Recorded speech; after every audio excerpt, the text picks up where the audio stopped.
What if I told you that everything you've been taught about sadness is a lie? What if the grief you've been medicating, the pain you've been running from, the tears you've been hiding, what if all of that is actually the most powerful force in the entire universe? Not metaphorically, literally. A measurable energy that ancient civilizations weaponized, that extraterrestrial species harvest like we harvest solar power, and that holds the key to humanity's next evolutionary leap. Today, I'm going to tell you about Dr. Clara Voss, a 39-year-old astrophysicist from MIT who discovered this truth in the most devastating way imaginable.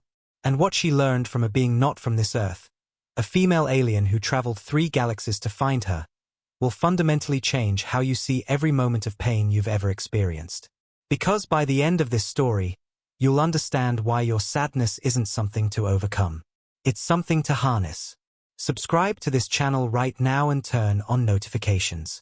Because what you're about to discover has been hidden from humanity for thousands of years. And those who control the narrative don't want you to know that your grief makes you powerful beyond measure. Dr. Clara Voss had been dead inside for 9 months. Not literally dead. Her heart still beat. Her lungs still drew breath. Her body still went through the motions that society demanded of the living. But everything that made Clara who she was, everything that gave her life meaning and purpose and joy, had died on a rainy Tuesday in March when she received the phone call that no parent should ever receive. Dr. Voss, this is Officer Martinez from the Massachusetts State Police. There's been an accident involving your daughter, Lily. You need to come to Mass General Hospital immediately. Lily, 16 years old. Brilliant, funny, rebellious in the most beautiful ways. She played violin, argued about physics at the dinner table, wanted to study marine biology and save the oceans. She had Clara's dark eyes and her father's quick smile. She was going to change the world. Clara knew it with a certainty that transcended maternal bias. And then a drunk driver ran a red light at 4:17 p.m. on a Tuesday, and Lily was gone. Not injured. Not in a coma with a chance of recovery. Gone. The doctors spoke words like massive head trauma and instantaneous, and she didn't suffer. As if any of that mattered, as if anything mattered anymore. Clara's husband, Michael, couldn't handle it. Not couldn't handle Lily's death, though that destroyed him too, but couldn't handle Clara's grief. The way she sat in Lily's room for hours without moving. The way she couldn't pretend to be okay at family gatherings. The way she refused to pack away Lily's things or donate her clothes or take down the photos or do any of the performative healing that society expected. You have to move on, Michael said after 4 months. We have to find a way to live again. But Clara understood something Michael didn't. The life they'd had was over. Finished. Dead and buried with Lily. There was no moving on from having half your soul ripped out. There was only a vast, dark emptiness that used to be filled with purpose, and now stretched forward infinitely with no meaning whatsoever. Michael left after 6 months. Clara signed the divorce papers without reading them. What did it matter? What did anything matter when the universe was revealed to be a cold, indifferent machine that could obliterate your entire reason for existing on a random Tuesday afternoon? Clara stopped going to work. Mitt was understanding at first. Compassionate leave, therapy recommendations, gentle check-ins from her department chair. But when 3 months became 6, and 6 became 9, and Clara still couldn't bring herself to care about dark matter or quantum mechanics or any of the theoretical physics that had once fascinated her, the university started making noises about permanent leave and mental health concerns. Her colleagues visited occasionally. They brought casseroles she didn't eat and platitudes she didn't believe. Time heals all wounds. No, it doesn't. She's in a better place. There is no place. You have to be strong. For what? For whom? Lily was the reason to be strong. Without her, strength was just another pointless exercise in a pointless existence. Clara's therapist, Dr. Rahman, tried everything. Cognitive behavioral therapy. EMDR for trauma. Medication, an ever-changing cocktail of antidepressants and anti-anxiety drugs that made her feel numb but never actually better, disconnected but never actually healed. You're experiencing complicated grief, Dr. Rahman explained in session 17. The pain should be lessening by now, but yours seems to be intensifying. We might need to consider inpatient treatment. Inpatient treatment. A psychiatric hospital. Because Clara's grief was too large, too inconvenient, too uncomfortable for a society that demanded she package her devastation into a socially acceptable timeline. Clara stopped going to therapy. She spent her days in a kind of walking coma. She'd wake up at noon, lie in bed for an hour remembering what it felt like when life had meaning, force herself to shower because somewhere in the back of her mind, some residual instinct for survival still functioned. Make coffee. Sit at the kitchen table staring at the cup until it went cold. Maybe eat something. Usually not. And then, as the sun set, she'd drive to the MIT observatory where she used to work. The security guard, Tommy, knew her. He'd worked there for 15 years. He never asked questions, just nodded sadly and let her through. Clara would climb the stairs to the observation deck, unlock the door with the keycard she technically wasn't supposed to still have, and sit in the dark among the telescopes, looking up at the stars. This was the only place Clara felt anything close to peace. Not because the stars were beautiful, though they were. Not because she found comfort in the vastness of the cosmos, though others claimed to. No, Clara came here because looking at the infinite expanse of space made her feel appropriately small. Insignificant. A speck of consciousness on a speck of rock orbiting a mediocre star in an unremarkable galaxy among billions of galaxies stretching across an incomprehensibly large universe. In that context, her pain didn't matter. Lily's death didn't matter. Nothing mattered. And somehow, that was the only thought that brought relief. Tonight marked exactly 9 months since the accident. 9 months of this half-life. 9 months of waking up disappointed that she'd woken up at all. 9 months of well-meaning people telling her that Lily wouldn't want her to be sad. As if they had any idea what Lily would want. As if Lily was anywhere to want anything. Clara sat in her usual spot, the ergonomic chair positioned beneath the retractable observatory dome. The telescope beside her was trained on nothing in particular. She'd stopped actually observing celestial objects months ago. Now she just sat in the dark, surrounded by equipment designed to pierce the mysteries of the universe, and felt absolutely nothing. Or rather, she felt one thing. A thought that had been growing louder in her mind over the past few weeks. A thought that scared her because of how logical it sounded, how reasonable, how much like a solution rather than a problem. What if I just stopped? What if I ended this? Who would really care? Michael had already left. Her parents were elderly, and honestly, losing their granddaughter had aged them a decade overnight. Her colleagues felt obligated to care, but that would fade quickly. And Lily. Lily was gone. There was no one left who needed Clara to be alive. And if consciousness really did end at death, as Clara believed with the cold certainty of a scientist who'd never seen credible evidence otherwise, then dying would simply mean the pain would stop. No more waking up to remember that Lily was gone. No more moving through days that had lost all color and meaning. Just silence. Absence. The same state Lily was in now. Clara pulled out her phone. Opened the photos. Scrolled to the last picture she had of Lily, taken 3 hours before the accident. Lily making a silly face, sticking out her tongue, her dark hair messy from the wind, violin case slung over her shoulder. So alive. So perfectly, radiantly alive. I don't know how to do this without you, Clara whispered to the photo. Her voice cracked. 9 months of suppressed tears pressing against the dam she'd built. Everyone says it gets easier, but it doesn't. It gets harder. Every day, I wake up and remember you're gone, and it's like dying all over again. And I'm so tired, Lily. I'm so tired of hurting this much. And then Clara said something she'd never said aloud. Something she'd barely admitted to herself. Maybe I should just come find you, wherever you are. Or if you're nowhere, then at least I'll be nowhere too. At least the pain will stop. The words hung in the dark observatory, and Clara felt simultaneously relieved to have spoken them and terrified by what they meant. Was she really considering this? Really thinking about? The light appeared. Clara's first thought was that she'd left one of the equipment panels on, that some LED indicator was blinking. But no. This was different. The light was coming from outside, shining through the retractable dome's glass sections. A pale blue luminescence, pulsing gently, growing brighter. Clara stood up, her heart suddenly pounding. What was this? A drone? Some kind of aircraft? But the light had no sound, no engine noise, and it was getting closer, descending directly toward the observatory. Her scientist brain tried to engage, tried to catalog what she was seeing with the rational detachment that had carried her through 2 decades of research. But rationality failed in the face of what happened next. The blue light intensified until Clara had to shield her eyes. And then, as if the air itself was learning to be solid, a figure began to materialize in the center of the observation deck. Not walking through the door. Not climbing through a window. Simply appearing.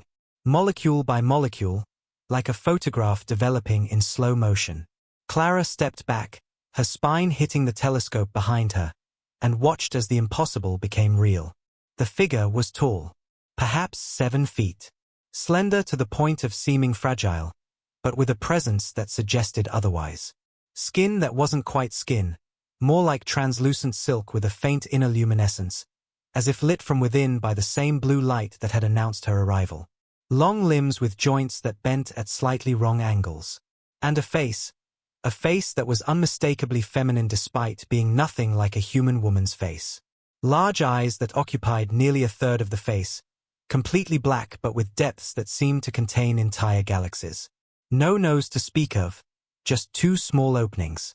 A mouth that was more suggestion than feature. And those eyes. Those impossible, ancient eyes were looking directly at Clara with an expression that somehow communicated compassion, recognition, and profound sadness all at once. Clara's breath came in short gasps. Her hands trembled.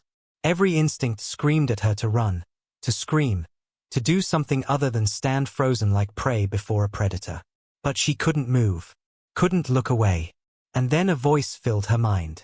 Not words spoken aloud, but communication that bypassed her ears entirely and arrived as pure meaning directly in her consciousness. Clara Voss. Astrophysicist. Mother.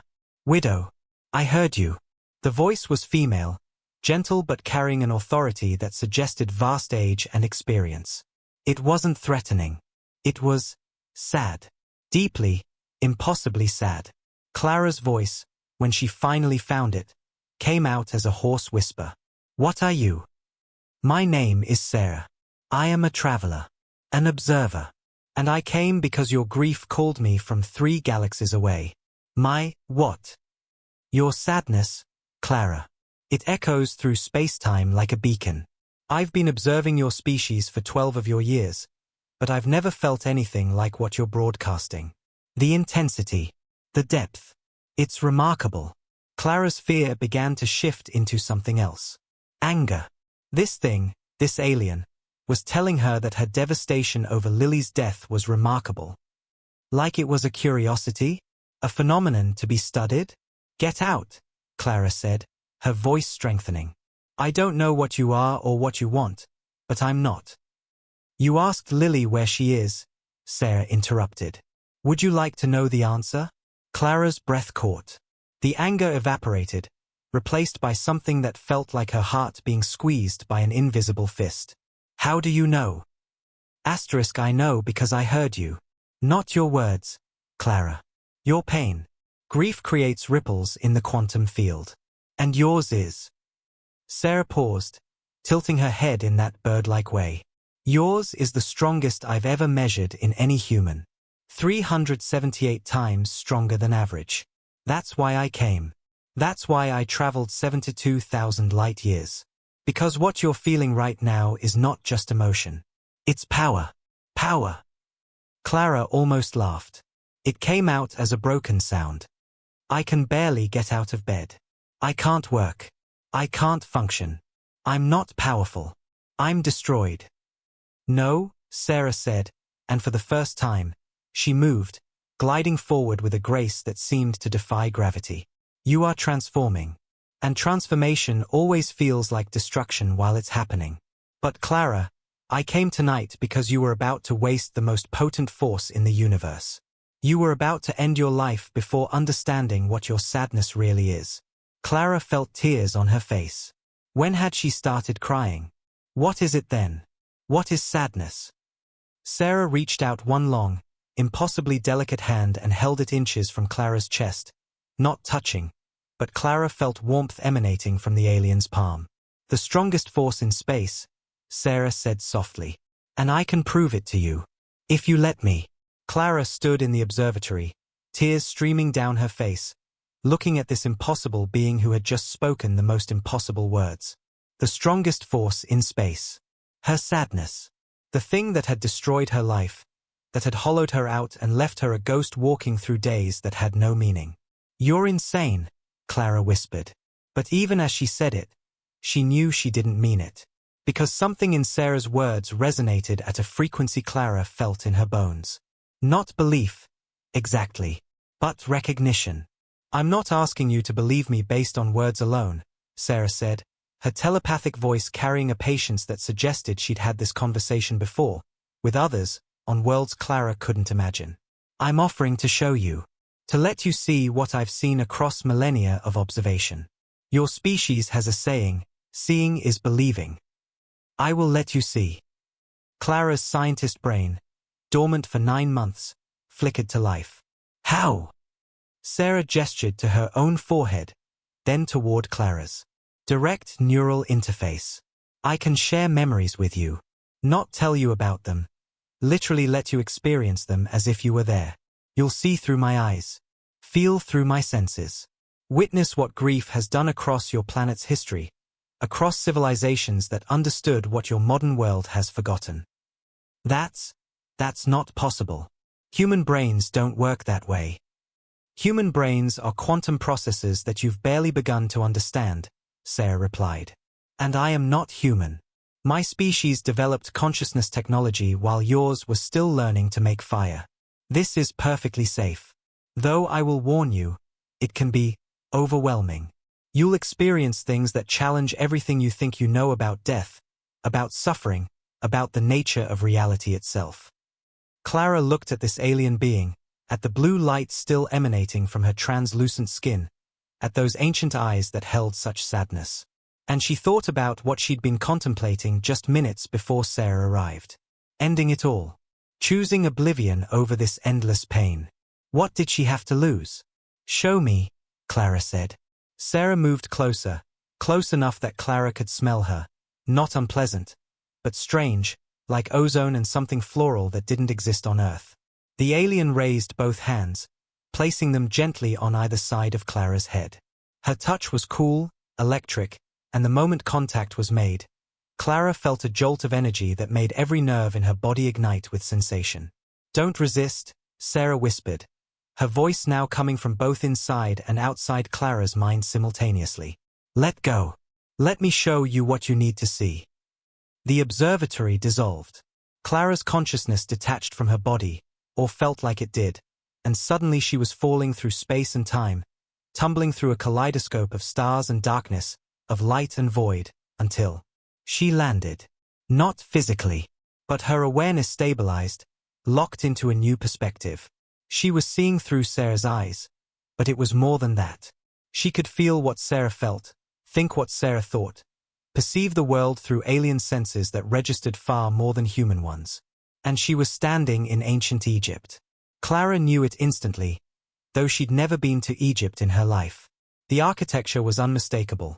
Stone temples rising against an impossibly blue sky, pylons carved with hieroglyphics that Sarah's mind translated automatically for Clara's understanding. The heat was oppressive, dry and absolute. The air smelled of burning incense and the Nile's silty water and unwashed human bodies. But it wasn't just the setting that told Clara where, or when, she was. It was the people. Hundreds of them, gathered in a vast courtyard before a massive temple dedicated to Isis. And they were all weeping. Not quiet, private crying. This was communal grief on a scale Clara had never witnessed. Men, women, children, all wailing, many tearing at their clothes, some prostrating themselves on the hot stone ground. The sound was overwhelming, a chorus of human anguish that seemed to physically vibrate the air. This is 1,247 years before your common era, Sarah's voice explained in Clara's mind. Egypt is suffering a plague. Thousands are dying. The Nile's flooding was inadequate this year, crops failed, and disease spread through the malnourishment that followed. These people are mourning their dead. But they're also doing something else. Something your modern world has forgotten. Clara watched through Sarah's eyes as a group of priestesses emerged from the temple. They wore white linen, their heads shaved, their faces painted with elaborate designs. And they began to sing, not a happy song, but something haunting, melodic, designed to amplify the grief already present in the crowd. The weeping intensified. And then Clara saw something that made her question her sanity even within this impossible vision. The air above the crowd began to shimmer. Not like heat distortion. This was different. Geometric patterns were forming, made of pure light, crystallizing from nothing. Triangles and spirals and shapes Clara didn't have names for, all glowing with a soft blue-gold radiance. Do you see them? Sarah asked. The sacred geometries? They form when grief reaches a certain threshold of intensity and purity. Your scientists would call it a coherent emotional field. We call it Matshokel, the architecture of sorrow. The priestesses moved through the crowd, guiding the grieving toward the center of the courtyard where children lay on reed mats. Sick children, Clara realized. Dying children. Their small bodies were covered in the lesions and fever flush of whatever plague had taken hold. One priestess, older than the others, raised her arms. The crowd's weeping reached a crescendo, and the geometric patterns in the air began to move, descending, flowing like liquid light toward the sick children. Clara watched, transfixed, as the patterns settled over the children like luminous blankets. And within minutes, the change was visible. Color returning to gray faces, breathing becoming less labored. One child, a girl perhaps 5 years old, opened her eyes and sat up, looking around in confusion. The crowd's grief transformed into something else. Joy, relief, awe, but still tinged with that deep sadness for all that had been lost. And the priestesses knelt, pressing their foreheads to the ground, whispering prayers to Isis. They knew, Sarah explained. The ancient Egyptians understood that grief was not weakness to be hidden. It was energy to be channeled. They built entire temples around this principle. The priestesses of Isis were trained in what they called the grief mysteries, techniques for focusing communal mourning and transforming it into healing power. But how? Clara heard herself think, and Sarah heard it too. Grief generates a specific electromagnetic frequency, Sarah said. When many people grieve together with focused intention, those frequencies synchronize and amplify. The human heart generates an electromagnetic field. Your own scientists have measured this, though they haven't understood its full implications. When hundreds of hearts beat in synchronized sorrow, the combined field becomes powerful enough to affect physical reality. The vision shifted, time accelerating. Clara saw the plague receding, saw the children who'd been healed growing strong, saw the temple gaining a reputation across Egypt. But she also saw knowledge being carefully guarded, taught only to initiated priestesses, because the priests understood that this power could be misused if placed in the wrong hands. Then the scene dissolved, and Clara was falling through time again. She landed in mountains. Thin air, shocking cold, snow covering everything. The Himalayas, Sarah's knowledge informed her. Tibet. The year was 847 in the Common Era. Clara was standing, Sarah was standing, on a rocky outcropping, overlooking a gompa, a Buddhist monastery clinging to the mountainside like it had grown there naturally. And below, in a flat area that had been cleared of snow, a ceremony was taking place. A body lay on a stone platform. An old man, clearly a lama of great importance based on the elaborate clothing and the number of monks surrounding him. But the body had been prepared. Cut in specific ways, the flesh separated to allow. Clara's human sensibilities recoiled in horror, but Sarah's alien perspective remained calm, observant. This was a sky burial, a funeral practice where the body was offered to vultures, returning flesh to the cycle of nature. But this was different from a typical sky burial. The monks weren't simply preparing the body. They were chanting, a deep harmonic sound that Clara could feel vibrating in her chest even though this was a memory, a vision. And they were grieving, openly and without shame, tears streaming down weathered faces as they said farewell to their teacher. The chanting reached a specific frequency. And then Clara saw it. The air above the body began to ripple, like heat waves, but the temperature was below freezing. A doorway was forming. Not a physical doorway, but a tear in the fabric of reality itself, shimmering and translucent, through which Clara could see something. Another place. Another dimension.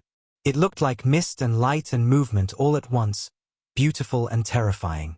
And then, impossibly, the dead Lama's consciousness appeared. Not his body.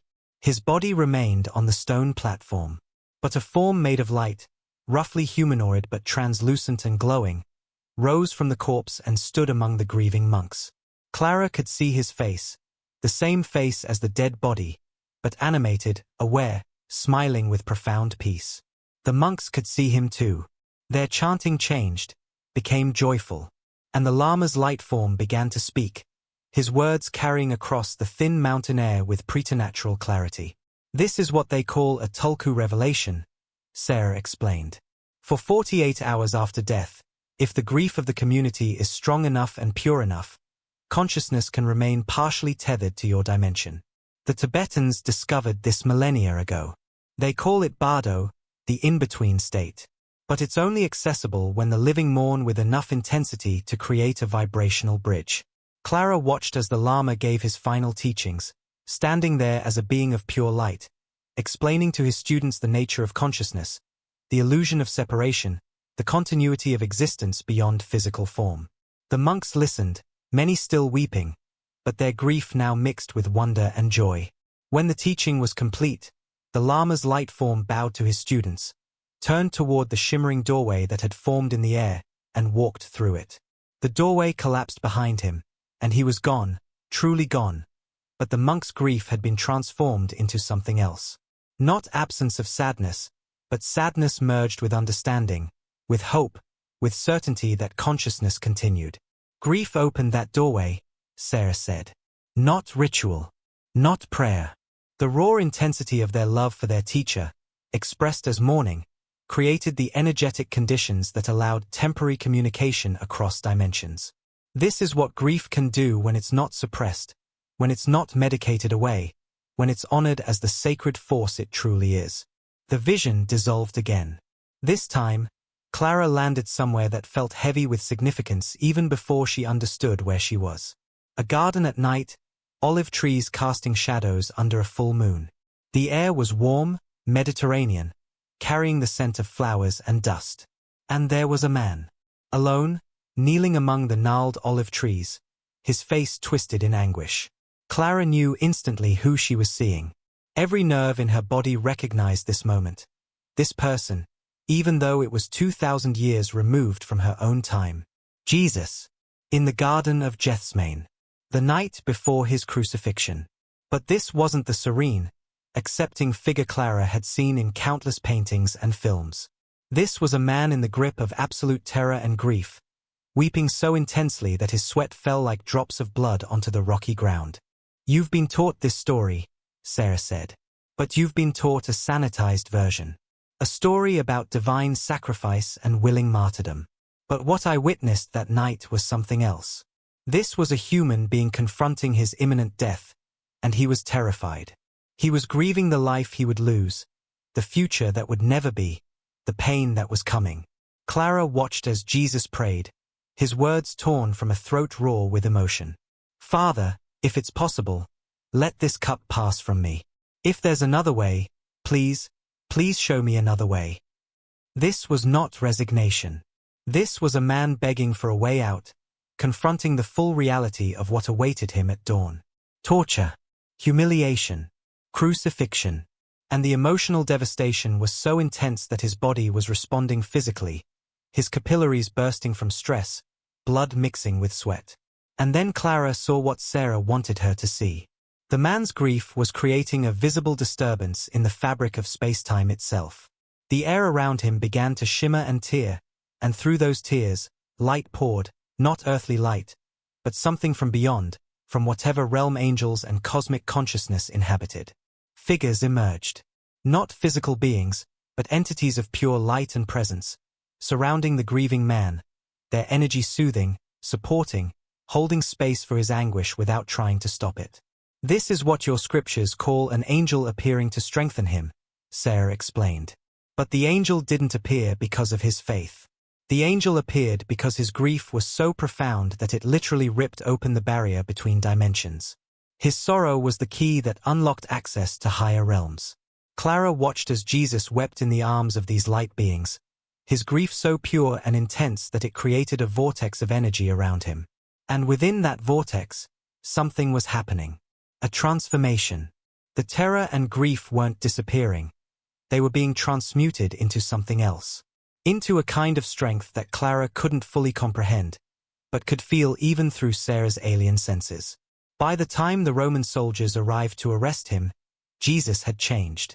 Not because his grief had been resolved or because he'd found peace, but because he'd allowed himself to feel it completely, without resistance, and in doing so, he'd accessed a power that transcended his human fear. What happened 3 days later, Sarah said, what you call the resurrection, that was grief's final gift. Death transformed by the intensity of love and sorrow. Every person who mourned him, every tear shed by his mother and his followers, all of that grief created an energetic field so powerful that it bent the rules of physical reality. Consciousness couldn't be contained by death because love, expressed as grief, wouldn't allow it. The vision faded, and Clara felt herself being pulled back through time and space, back toward the present, back toward her own body in the mighty observatory. She gasped as she slammed back into physical form, stumbling, her knees buckling. Sarah caught her with those impossibly long arms, held her steady as Clara's mind struggled to integrate what she'd just witnessed. That can't be real, Clara said, her voice shaking. Visions can be faked. Memories can be constructed. How do I know? You know, Sarah said simply. Not because I've convinced your rational mind. Because your heart recognized the truth. You felt it, Clara. The power of grief. The way it opens doorways that logic says should remain closed.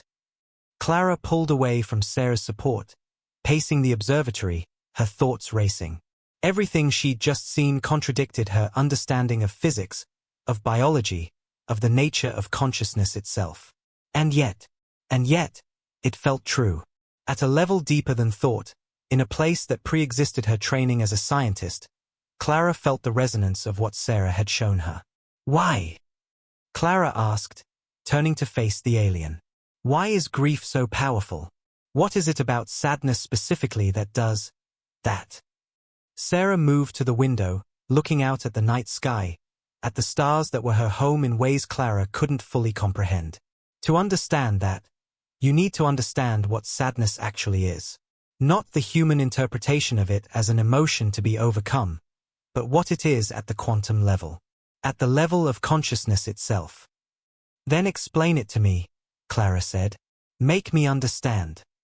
Sarah turned, those galaxy-deep eyes fixing on Clara with an intensity that made her feel simultaneously small and significant. Sadness, Sarah began, is the universe's response to death. Every time something ends, a life, a relationship, a dream, an era, the quantum field that connects all consciousness registers the loss. And what you call sadness is your individual awareness experiencing that universal registration. You are not separate from the cosmos, Clara. You are a node of consciousness within a vast, interconnected web. When Lily died, the universe felt it. And your grief is your piece of that cosmic mourning. Clara felt her eyes filling with tears again. That doesn't make it hurt less. No, Sarah agreed. But it makes it meaningful.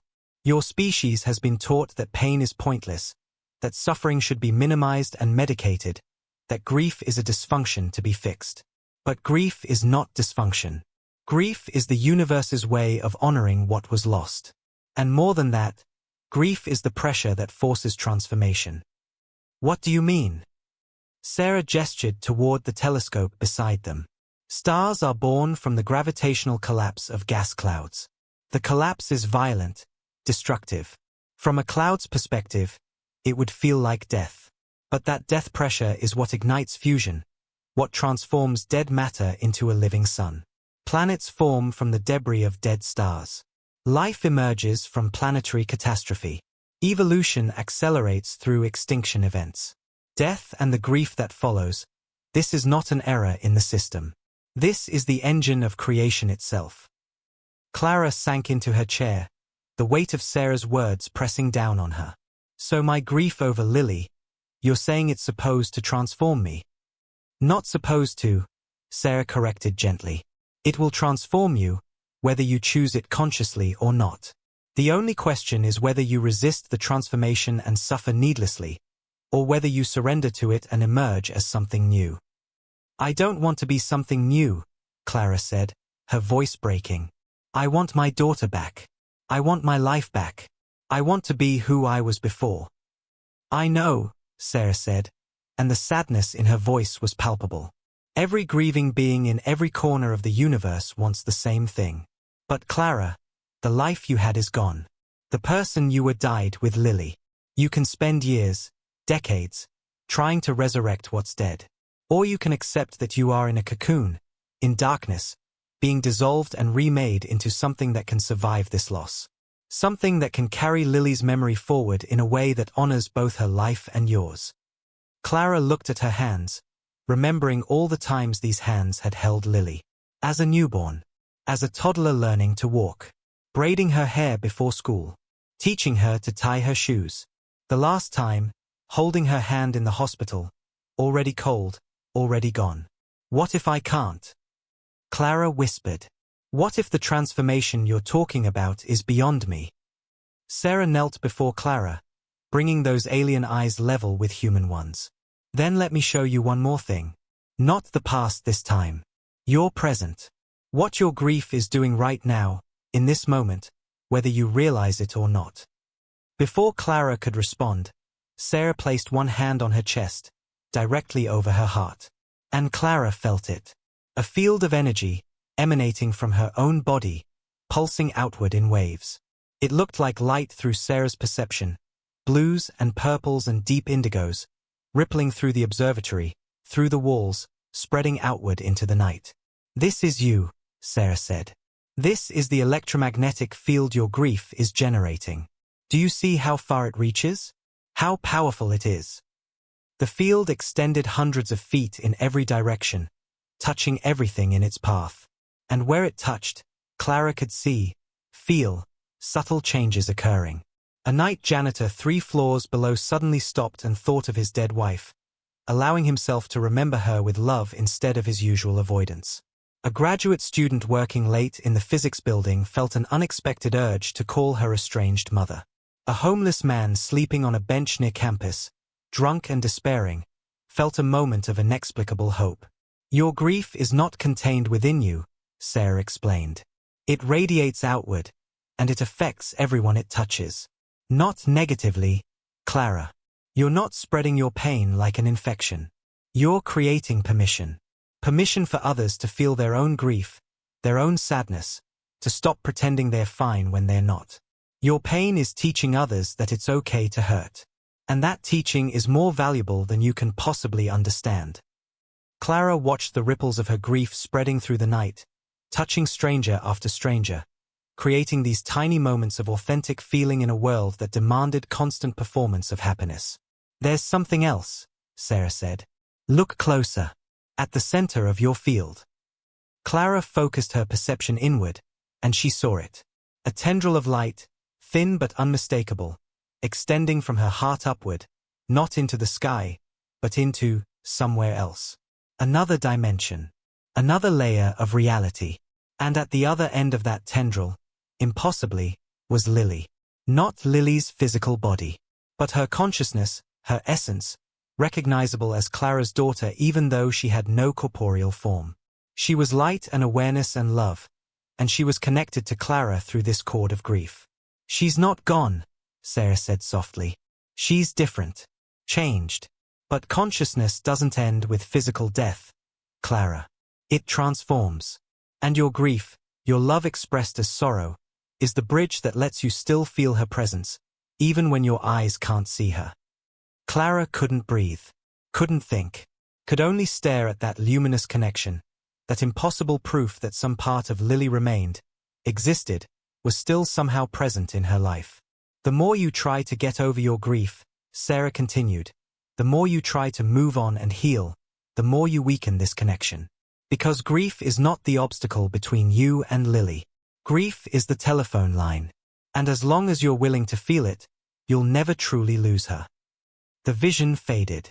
Clara was back in her normal human perception, sitting in the observatory chair, Sarah's hand still resting over her heart. Is she really there? Clara asked, her voice barely audible. Is Lily really still present somehow? Yes, Sarah said. Though present isn't quite the right word. She exists in a dimension that your physics hasn't fully mapped yet. A state where consciousness continues without physical form. And your grief, the intensity of your love for her, creates a resonance that allows limited communication between her state and yours. Can I talk to her? Not in words. Not like we're talking now. But in feelings, in synchronicities, in dreams, in moments when you feel her presence so strongly you know it's not imagination. Yes. That's her responding through the grief bridge you've built. Clara felt something crack open in her chest. 9 months of believing Lily was utterly gone, that death had erased her completely, that there was no Lily anywhere in the universe anymore. And now this impossible, unscientific, completely absurd claim that her daughter's consciousness still existed. And Clara believed it. Not because Sarah had proven it scientifically. Not because the evidence was sufficient to convince her rational mind. But because in the deepest part of her being, in the place that had given birth to Lily and carried her and loved her with an intensity that transcended biology, Clara knew it was true. What do I do? Clara asked. If grief is this powerful, if it's doing all these things, what am I supposed to do with it? Sarah stood, extending her hand to help Clara to her feet. That is what I need to teach you next. Because understanding that grief is powerful is only the first step. Learning to consciously work with it, to channel it, to transform it from a force that's destroying you into a force you can direct, that's the real work. That's what will determine whether you survive this, Clara. Whether you transform or whether you remain trapped in darkness forever. Clara took Sarah's hand and stood, her legs still shaky, her mind reeling from everything she'd witnessed and felt. How long? Clara asked. How long will it take to learn? Sarah's expression softened into something that might have been a smile on a more human face. That depends on you. Some beings learn quickly. Others need time. But Clara, we don't have unlimited time. Because what I'm about to teach you isn't just for your benefit. It's for humanity's. What do you mean? Your species is approaching a crisis point, Sarah said. Collective grief is building to levels I haven't seen in any civilization that survived. The pandemic that swept your world. Climate anxiety. Economic collapse. Social fragmentation.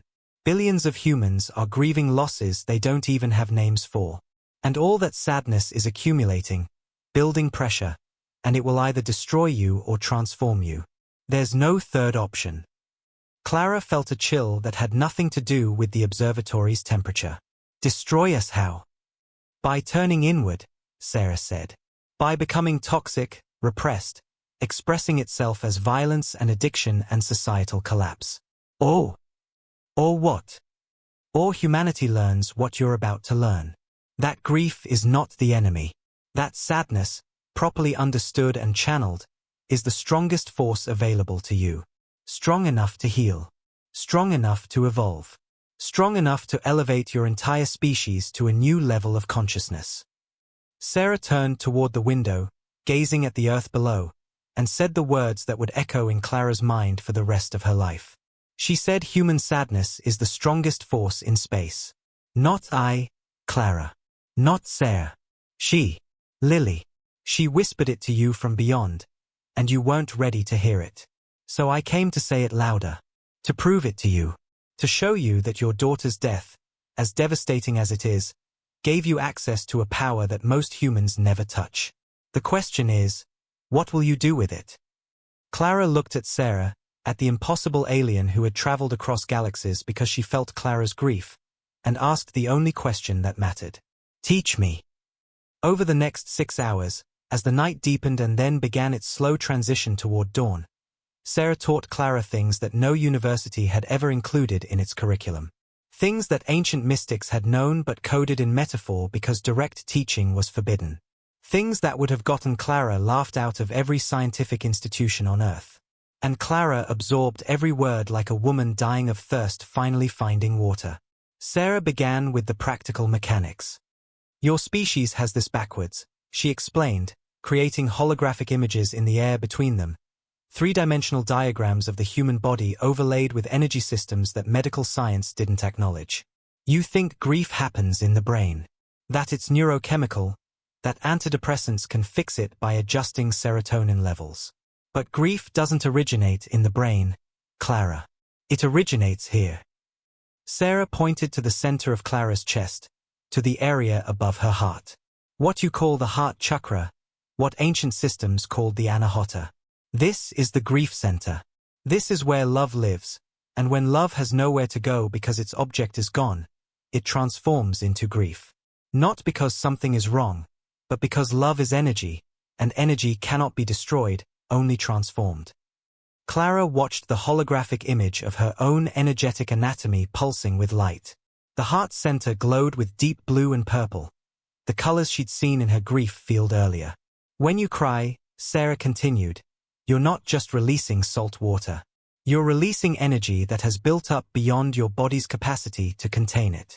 Emotional tears have a completely different chemical composition than reflex tears or tears from cutting onions. They contain stress hormones, toxins, even natural painkillers that your body produces. This is your physiology trying to help you process energy that's too intense to hold. I've cried every day for 9 months, Clara said quietly. Sometimes for hours. And it never feels like enough. Because you've been crying without consciousness, Sarah explained. Reactive crying, desperate crying, crying because the pain overwhelms you. This provides some release, yes, but it's like bleeding from a wound without treating the wound itself. What I'm going to teach you is conscious grief work. Intentional channeling of the energy. And the first step is understanding that your tears are not signs of weakness.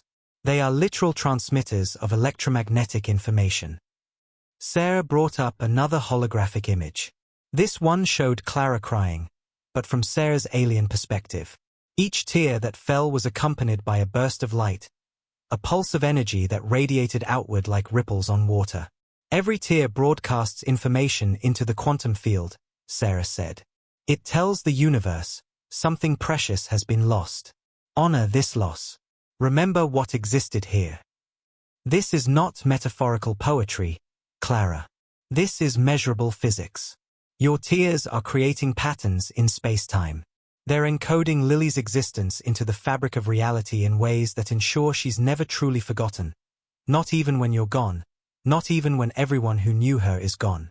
The universe itself has recorded her existence because you wept for her. Clara felt a sob rising in her throat. The idea that her tears weren't just pointless leaking of salt water, but were actually doing something, accomplishing something, honoring Lily in a way that transcended human memory. Let it come, Sarah said gently. Right now. Cry consciously. I want you to feel each tear as it forms, track it as it falls, and as you do, hold Lily in your awareness. Picture her face. Remember specific moments. And know that each tear is writing her name into eternity. Clara let herself cry. But this time, she did what Sarah instructed.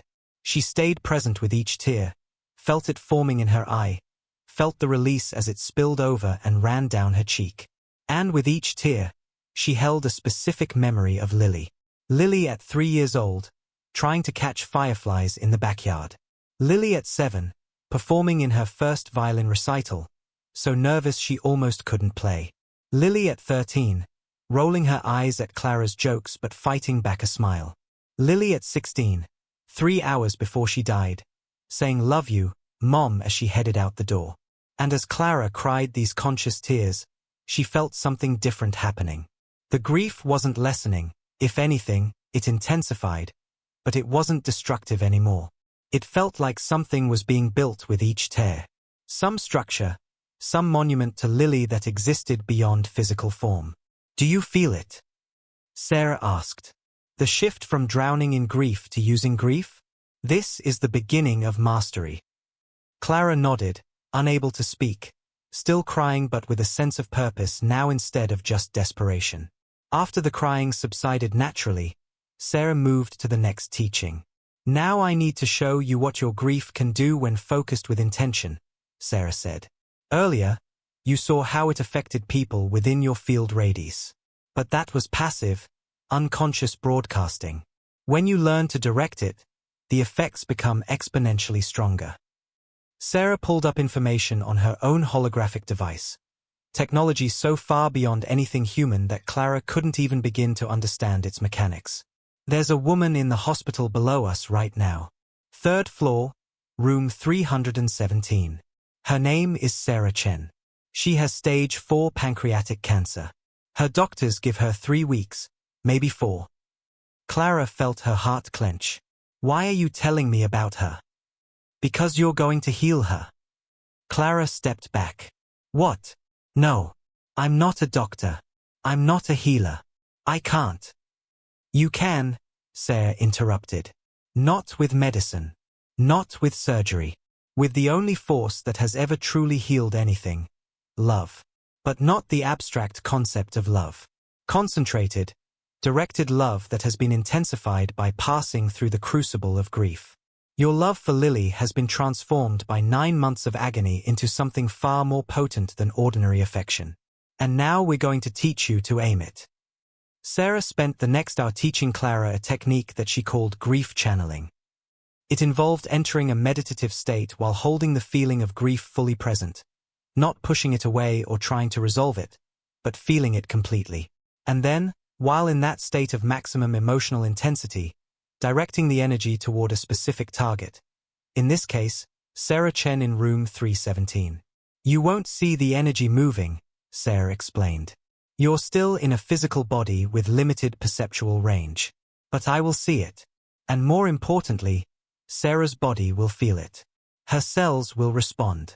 Her immune system will suddenly find resources it didn't have. Not because you're magically curing cancer, but because you're providing an energetic boost that allows her body to do what it's been trying to do all along." Clara was skeptical. This sounded like every piece of pseudoscientific woo that she'd rolled her eyes at during her years in academia. Energy healing. Quantum woo. The kind of things that desperate people believed in when actual medicine failed them. But then she remembered what she'd seen. Egyptian priestesses healing plague victims with communal grief. Tibetan monks opening doorways between dimensions. Jesus in the garden, his sorrow literally ripping space-time. If all that was real, why couldn't this be real too? "Okay," Clara said. "Tell me exactly what to do." Sarah guided her through the process. Clara sat in her chair, closed her eyes, and brought Lily fully into her awareness. Not trying to feel better about Lily's death, but feeling the full weight of it. The unfairness. The magnitude of the loss. The love that had nowhere to go. The grief rose like a tidal wave, and Clara almost broke, almost opened her eyes and ran from the intensity of it. But Sarah's voice held her steady. "Stay with it. Don't run. This is the pressure that powers stars. This is the force that shapes galaxies. Let it build. Let it become almost unbearable." And then, Clara felt the grief reaching critical mass, felt like she might literally explode from the pressure of it. "Now," Sarah said. "Send it to Sarah. Picture the energy moving from your heart, down through the floors of this building, into room 317, finding Sarah Chen, surrounding her, penetrating her cells, telling her body, fight. Live. You are loved even by strangers. Your life matters. Send it now." Clara pushed, not physically, but with something that felt like will and emotion combined. She felt the grief move, felt it leave her chest like a bird taking flight, and for just a moment, she could swear she felt it arrive somewhere else, felt it touch another human being 3 floors below. She opened her eyes, gasping. Did it work? Sarah was looking at her own device, at readouts that meant nothing to Clara. Yes. I'm detecting a significant change in Sarah's bioelectric field. Her cellular respiration just increased by 17%. Her immune markers are already beginning to shift. She's not cured, this disease is too advanced for that. But you just gave her body enough of a boost that she'll have weeks more than her doctors predicted. Maybe months. Quality time with her family that she otherwise wouldn't have had. Clara felt dizzy. I did that? With grief? With sadness. With love focused by grief, Sarah corrected. This is what I meant about grief being the strongest force. Ordinary love is diffuse, spread thin across many objects and concerns. But grief is love that has been concentrated, distilled, pressurized by loss into something far more powerful than the original emotion. Lily's death didn't diminish your love for her. It transformed that love into a force capable of affecting reality itself. Over the remaining hours of the night, Sarah taught Clara more applications. How to use grief to perceive things that ordinary consciousness couldn't see. How to communicate with Lily across dimensional boundaries, not through words, but through feeling, through synchronicities, through the language of energy itself. How to recognize when other grieving people entered Clara's field and how to offer them the same kind of energetic support she'd just given Sarah Chen. This is not a gift given only to you, Sarah explained as dawn began to lighten the sky outside the observatory. Every human who has ever grieved deeply has access to these abilities. Most never discover them because your culture teaches grief avoidance. Medicate it, distract from it, move on from it as quickly as possible. But the ones who sit with their grief, who feel it fully without running, who let it transform them, these people become inadvertent healers. They walk through the world radiating a frequency that helps others heal, even without conscious intention. Clara thought about support groups she'd heard about, grief counselors, hospice workers, people who dedicated their lives to sitting with others in pain. Were they all doing this unconsciously? Creating healing fields just by being present with suffering instead of running from it? Yes, Sarah said, reading Clara's thoughts. The most effective grief counselors are always people who have grieved deeply themselves and transformed their pain instead of repressing it. They recognize grief in others because they carry it in themselves. And their transformed grief acts like a tuning fork, helping others' grief find the right frequency for transformation. As the first rays of actual sunlight entered the observatory, Sarah began to glow more brightly, as if the dawn was charging her somehow. Our time is almost over, she said. I can only remain in this density for a limited period before it begins to damage my cohesion. But before I go, you need to understand the larger context. Why I really came. Why your grief, specifically, called me from so far away.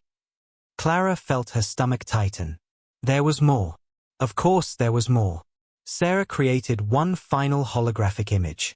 This one showed Earth from space, but overlaid with energy patterns. And those patterns looked chaotic, unstable, like a system approaching critical failure. This is your planet's collective emotional field, Sarah explained. The combined grief, fear, anxiety, depression of 8 billion humans. And Clara, it's reaching levels that typically precede civilizational collapse. I've observed this pattern on 43 worlds.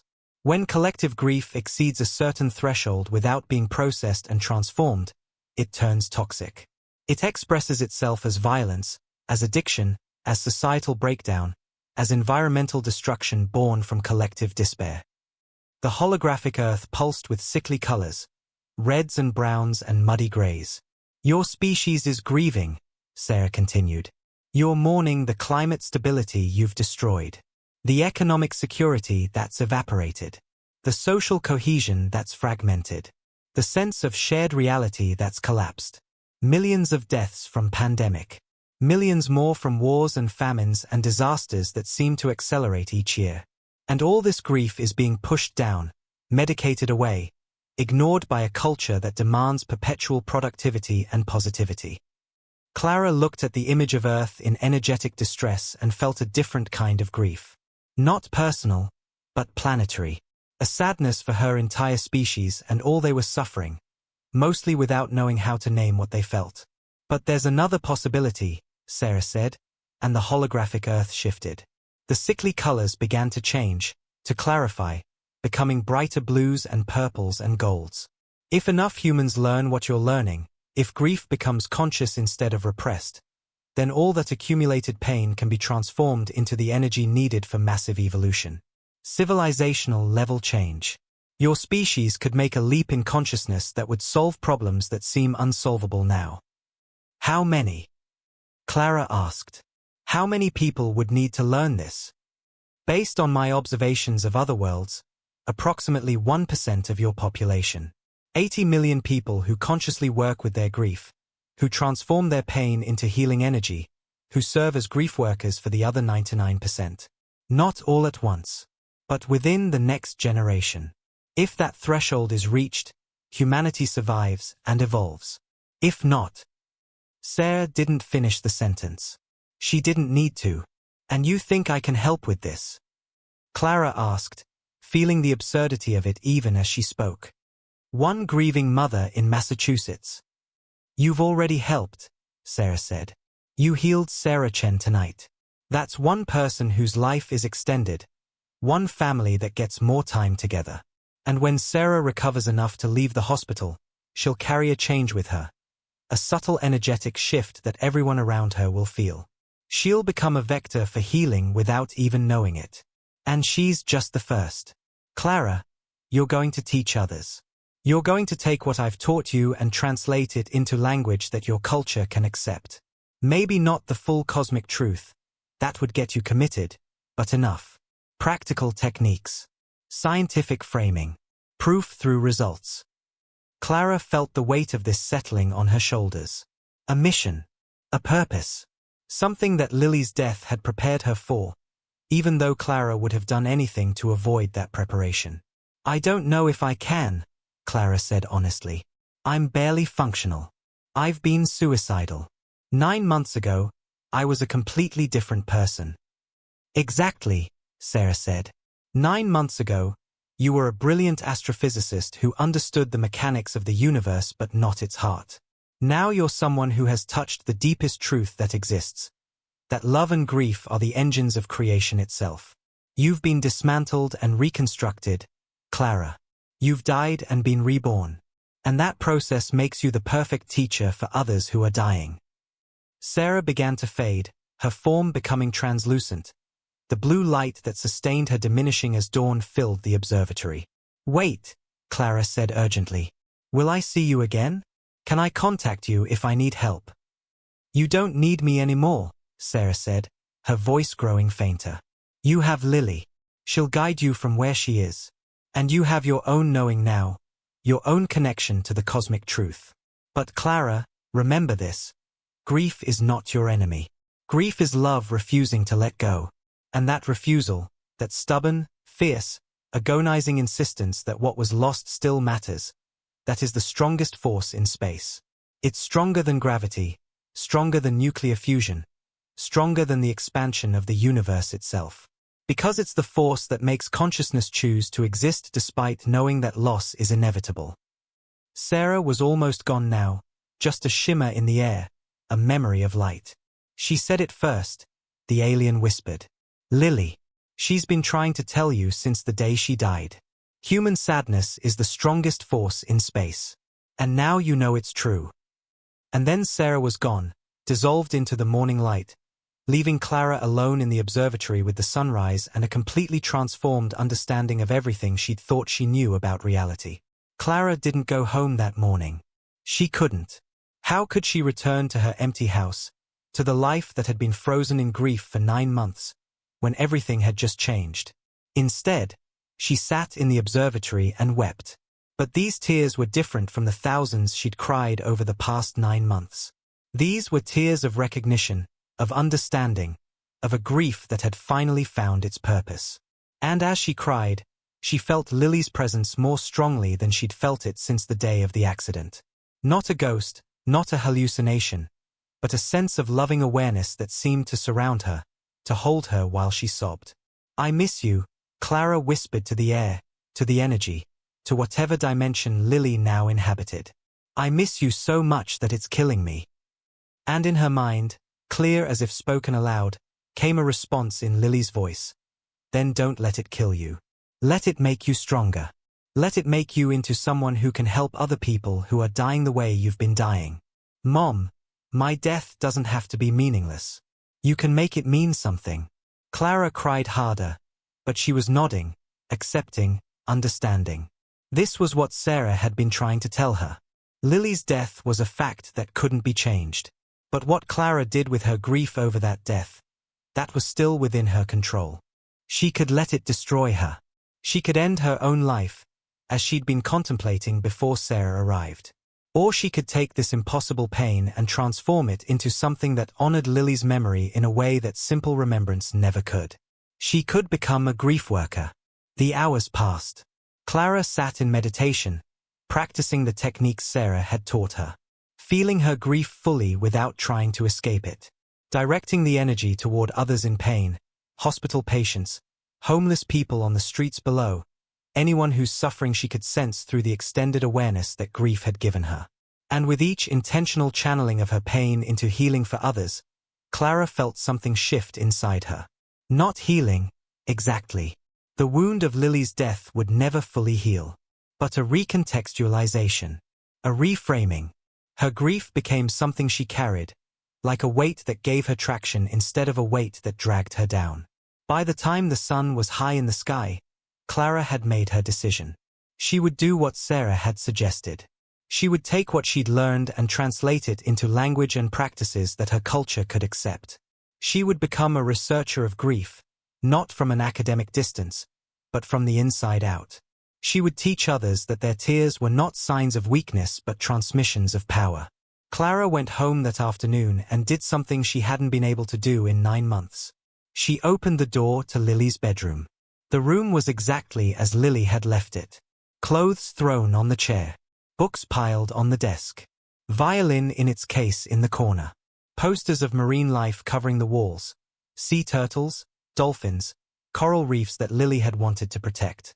Clara walked in and sat on Lily's bed, and instead of being overwhelmed by the absence, she focused on the presence.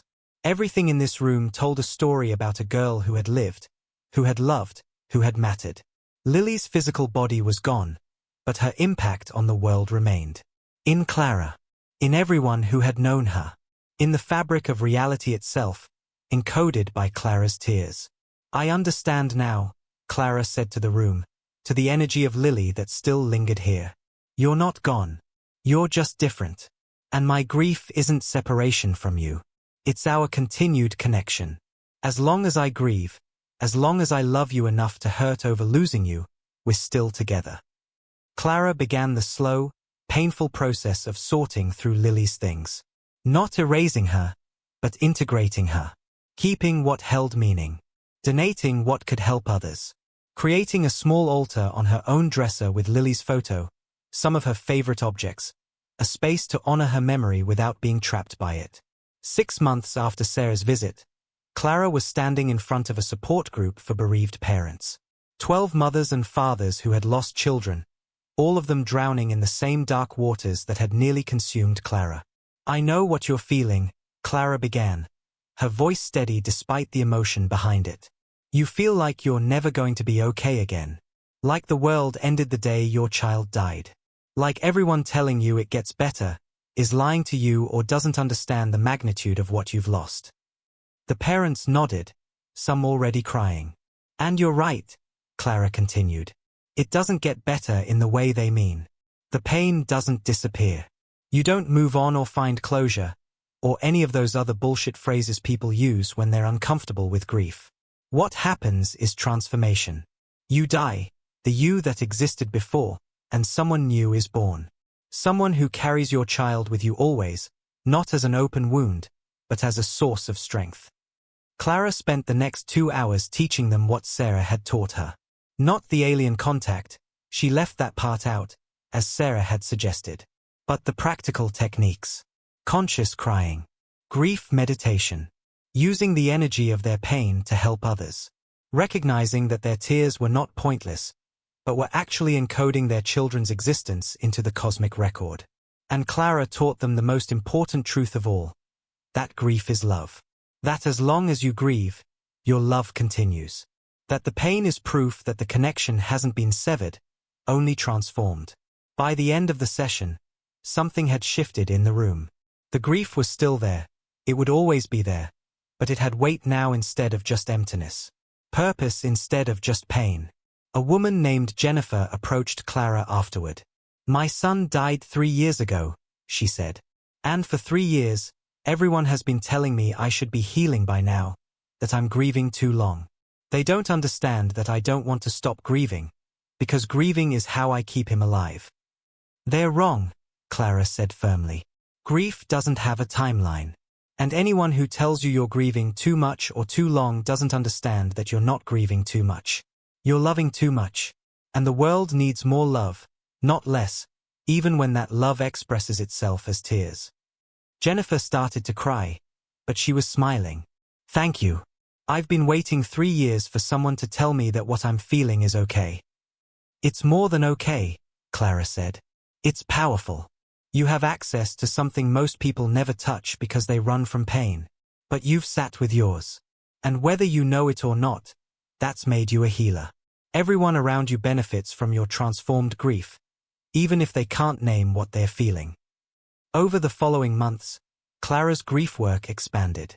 She gave talks at hospitals, at hospices, at universities. She wrote papers, carefully framed in psychological and neuroscientific language, about the biochemistry of grief and its potential applications in healing. She created online courses for people around the world who were drowning in loss and needed permission to feel what they were feeling. And something extraordinary began to happen. The people Clara taught began teaching others. The mothers and fathers from her support group started their own groups. Her online students created local grief circles. The hospital workers who attended her talks began applying grief-conscious care to their dying patients. A network was forming. Not an organization with hierarchy and bylaws, but an organic web of people who understood that sadness wasn't the enemy, who had learned to sit with pain instead of running from it, who were becoming inadvertent healers simply by transforming their own suffering. Clara thought of Sarah's words. 1% of humanity. 80 million people. It seemed impossible. But then she did the math. If she taught 100 people, and each of them taught 100 people, and that process repeated just 5 times, that would be 10 billion people. It was exponential. Achievable, maybe, within a generation. And Clara wasn't the only one doing this work. She'd discovered other grief workers around the world, people who had independently arrived at similar conclusions through their own journeys with loss. A woman in Japan teaching grief meditation after losing her husband. A man in Kenya creating healing circles for parents who'd lost children to famine. A network of indigenous elders who'd never forgotten these teachings, who were finally being heard by a culture desperate enough to listen. The transformation was happening. Slowly, invisibly, but happening. 18 months after Sarah's visit, Clara received an email from Sarah Chen's daughter. "You don't know me," the email began. "But I think you saved my mother's life. She was in the hospital with stage 4 pancreatic cancer, given weeks to live. But something happened the night of November 7th. She suddenly started improving. The doctors can't explain it, but she went into remission. She's still alive, thriving actually. She says she felt something that night, like being wrapped in love by someone she'd never met.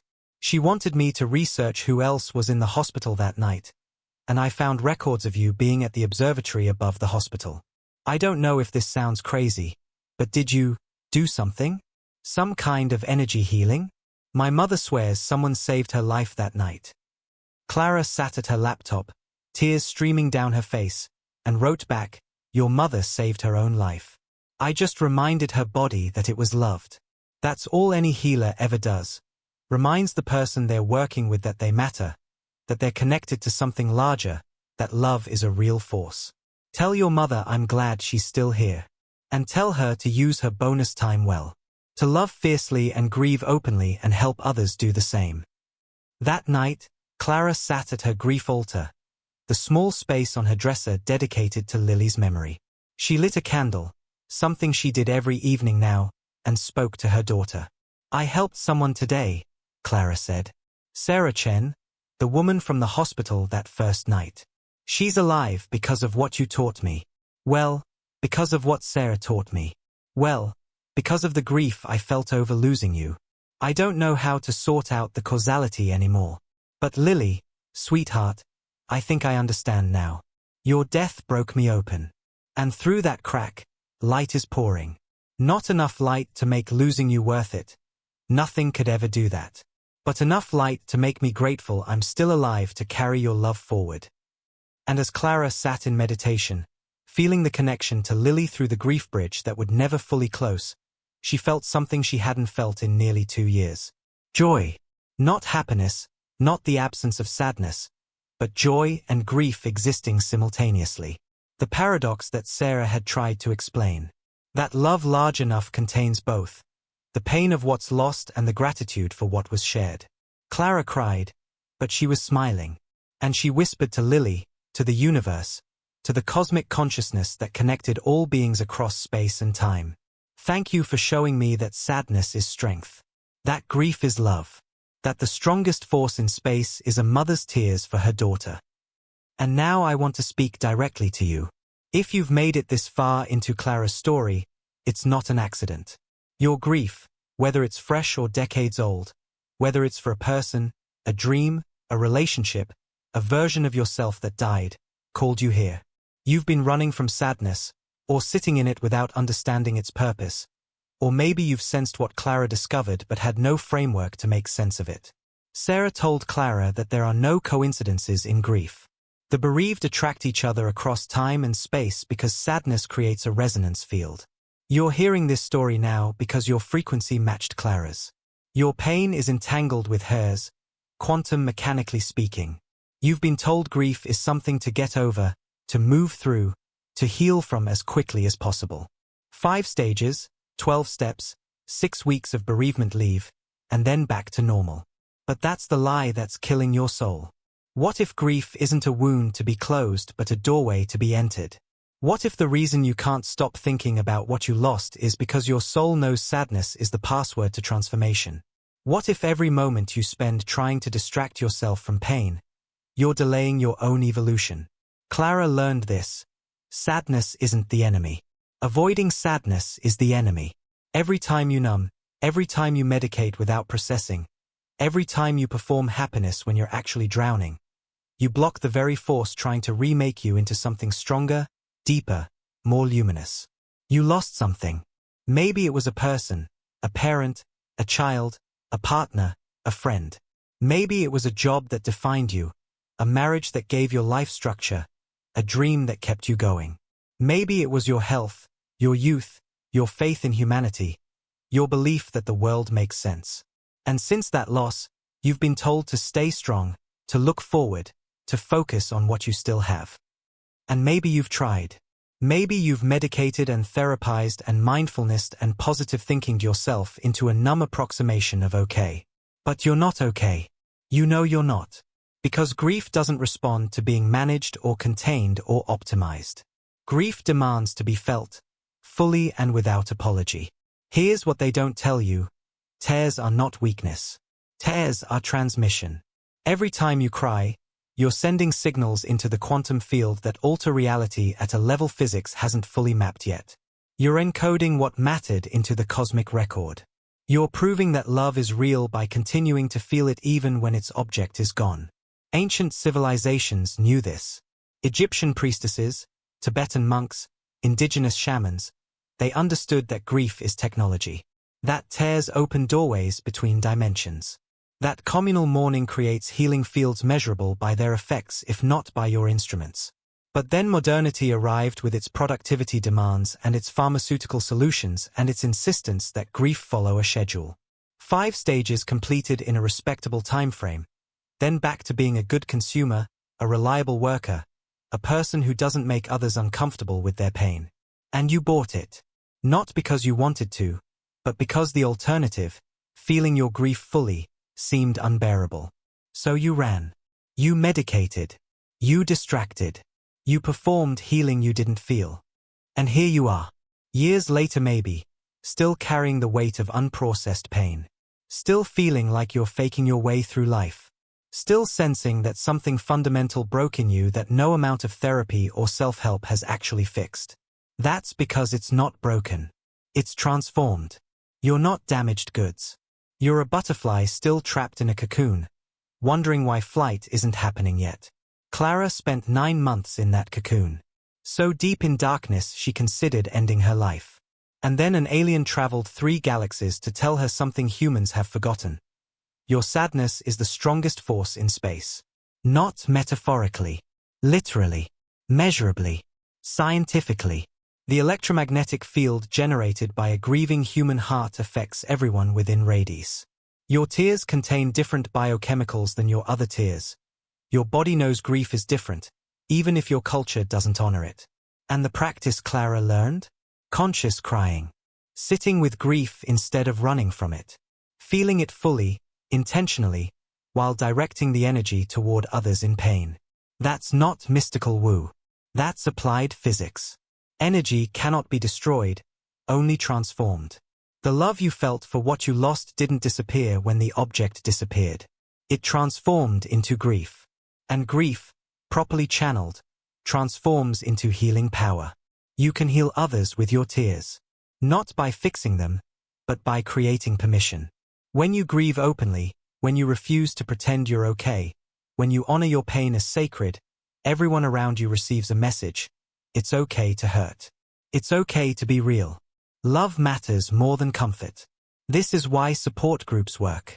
Not because people give advice, but because grieving together creates a field where transformation becomes possible. One person's willingness to sit with pain gives others permission to do the same. And that permission? That's the seed of revolution. Because a culture built on numbing pain cannot solve problems that require feeling deeply. Climate change, social fragmentation, epidemic loneliness. These are symptoms of a species that has forgotten how to grieve. But you can remember. Not through more knowledge, but through practice. Through doing what Clara did. Cry consciously. Next time tears come, don't run to the bathroom to hide them. Don't apologize for them. Sit with them. Feel each tear form. Track it as it falls. And with each tear, hold what you lost in your awareness. Say their name, remember their face, honor what existed. This is not wallowing. This is not being stuck. This is you encoding love into reality. This is you proving that what mattered still matters. This is you using the strongest force in space to alter reality in subtle but real ways. Create a grief altar. Physical space dedicated to what you lost. Photos, objects, candles. Not a shrine where you go to suffer, but a reminder that your love continues. That the connection hasn't ended, only changed form. Practice grief meditation. 5 minutes daily, sitting with the feeling of loss without trying to solve it or escape it. Just letting it be there, acknowledging it, breathing with it. This builds capacity. This transforms you from someone drowning in grief to someone who can hold grief while still functioning. Help others. Find the newly bereaved and sit with them. Not to fix them, not to tell them it gets better, but to be present with their pain. To prove through your continued existence that survival is possible. To create permission for them to feel everything without judgment. And watch what happens. Watch as your life begins to reorganize around this new purpose. Watch as synchronicities increase. Watch as people drawn to your energy appear. Watch as your transformed grief becomes a beacon for others lost in darkness. This is what Sarah meant about 1%. About 80 million people becoming grief workers. You don't need special training. You don't need credentials. You just need to stop running from your own pain long enough to discover that its power. Clara went from suicidal to purposeful in 18 months. Not because her grief lessened, if anything, she feels Lily's absence more keenly now. But because she understands what her tears are doing. She understands that her continued love for her daughter is actively shaping reality. And you can have this too. Not Clara's specific story, but your own version. Your own discovery that the thing destroying you is also the thing that can remake you. But only if you stop running. Only if you turn around and face the grief you've been avoiding. Only if you sit with the sadness and let it show you what it's been trying to teach you all along. For those who are ready to stop running and start transforming, the book Reconnecting with Your Divine Essence is your next step. This isn't about toxic positivity or spiritual bypassing. It's about learning to sit with sadness without being consumed by it. Techniques validated by research, practiced by grief workers worldwide. Channel grief into healing power for yourself and others, using the electromagnetic field your tears generate.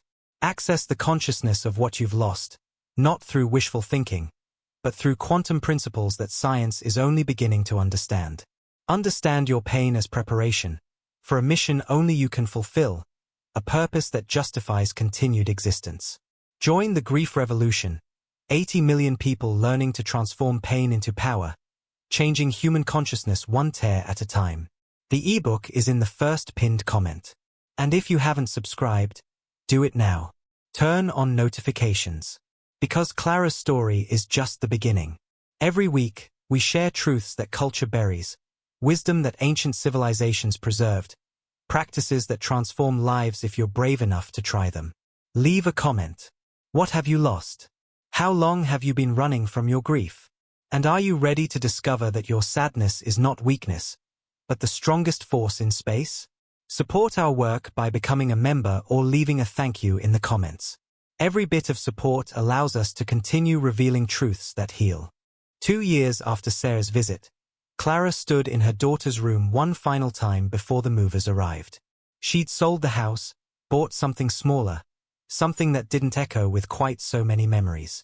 Not running from Lily, but making space for the new life that grief had forced her to build. She touched Lily's violin case, the one possession she could never give away. "I'm taking you with me," Clara whispered. "Always with me. Not as weight, but as wings." And in her mind, clear as morning light, came Lily's voice. "I know, Mom. I've been with you this whole time. And I'm so proud of what you've become. What we became together." Clara smiled through tears, the combination she'd learned to carry. "We did it, didn't we? We turned your death into something that matters. Not worth it, never worth losing you. But meaningful, purposeful." She said human sadness is the strongest force in space, Lily's voice whispered. "But it was never me saying it, Mom. It was always you. Your love, your grief, your refusal to let my life be meaningless. That's the force. That's the power." Clara understood now. Sarah had come not to deliver alien wisdom, but to mirror back to Clara what she already knew, deep in the place where love and grief were indistinguishable. The strongest force wasn't sadness itself. It was what you did with sadness. The choice to feel it fully, to transform it consciously, to use it to help others lost in the same darkness. "I miss you," Clara said, as she had said every day for 2 years. "But I'm okay. Not healed. I'll never be healed. But transformed. And grateful for that transformation, even though I'd give anything to have you back." "I'm not back," Lily's presence whispered. "But I'm not gone either. I'm in everything you do now. Every person you help, every tear you honor, every moment you choose love over numbness. That's me, living through you. We're still together, Mom. We'll always be together." Clara locked the door and walked away from the house where Lily had grown up. Walked toward the car that would take her to the new life waiting. Walked toward the grief group she'd lead that evening. Toward the research paper she'd publish next month. Toward the thousands of people whose lives would be touched by her transformed sorrow. And as she drove, she thought about what Sarah had shown her that impossible night. Egyptian priestesses using tears to heal plague. Tibetan monks opening doorways with grief. Jesus in the garden, his anguish literally altering reality.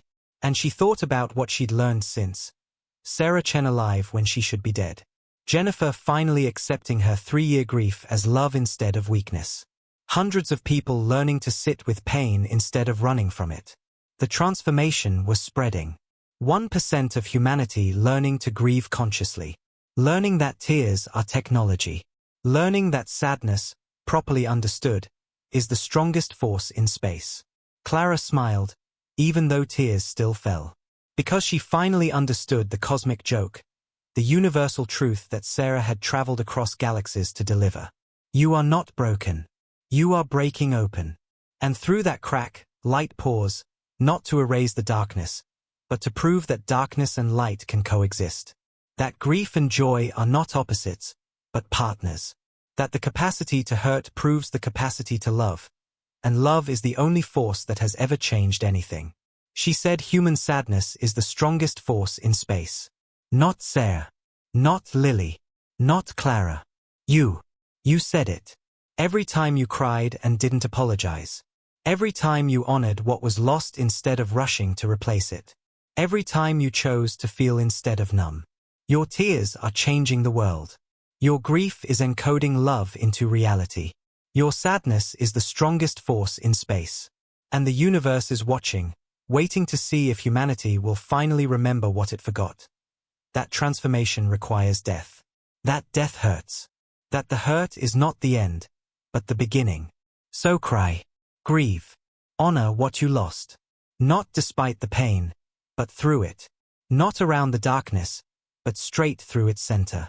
Because on the other side of grief lies not the absence of sadness, but the presence of purpose. Not healing, but wholeness. Not forgetting, but transformation. And you, broken open, crying openly, refusing to pretend you're okay. You are the revolution. You are the strongest force in space.